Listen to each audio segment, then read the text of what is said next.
Hi everyone, it's me, Tatiana. I just wanted to go over a review of something that I currently had an issue or an experience and an issue with. So I was using oral form birth control, and I used different brands, and I was just trying to find something that worked well with my body. Also didn't make me nauseous in the morning when I took it, so kind of never found really a balance there. So I was introduced to the other options for birth control, which one was the implant method, and the option that was suggested for me was Nexplanon. So I went in. I had some education from the nurse practitioner regarding what the procedure was going to be about, what it entails, how my body would adjust to the medication, what I should be looking for, what's normal, what's not normal, all those things. So I went and got the Nexplanon placed. It was a procedure she did in her office. It was sterile. She was able to drape, make an incision in my arm, and implant the Nexplanon. She numbed the area with lidocaine. She cleaned it well. She accessed her site, placed the implant, and then we covered it with steri strips, which are these little tape bandage strips that just fall off after your skin is starting to heal under. And we covered it with the dressing. I couldn't get it wet for like 5 days or something. The first thing I noticed were these horrible, horrible headaches that I was having. Like, the first week I had a headache, it seemed like constantly. Then I started to have really, like, I guess the skin was healing. I've never had a scab or a scar or anything that healed like this, so I feel like it was due to the implant and the medication. My flesh felt like it was burning. Like, I want to claw it. It was hurting that bad. So I decided, okay, I'm going to just wait this out, see how this goes.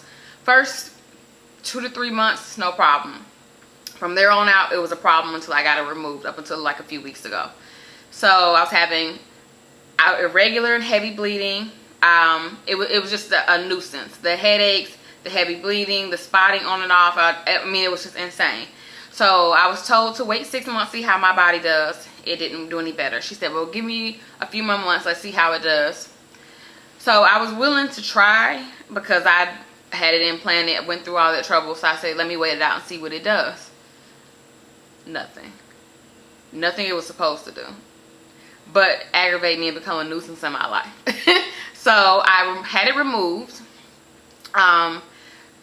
Through the process, they do also give you this card to let you know that you have a radiopaque implant. I don't know if that's going to focus for you to see that,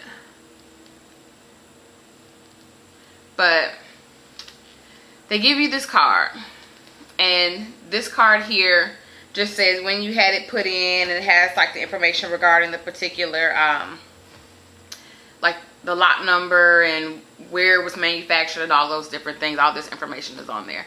So the entire process wasn't bad, but the experience with the Nexplanon was the irregular and heavy on and like just erratic bleeding. I felt like it was just unnecessary.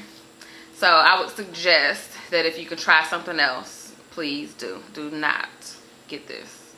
I watched other people's reviews, and they were just saying, like, you know, how it bothered them if they had weight gain. I didn't notice any change like in my weight, but it was a nuisance in my life.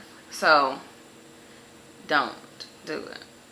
I suggest you don't. And especially if your body, one thing I was told, that my body could be very estrogen sensitive, and that's why my body didn't respond to this particular medication. So it just depends on what your body can tolerate, or you know, everybody's bodies function differently with different things. So I highly do not recommend you get this.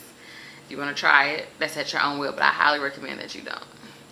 But thank you so much for listening. Subscribe.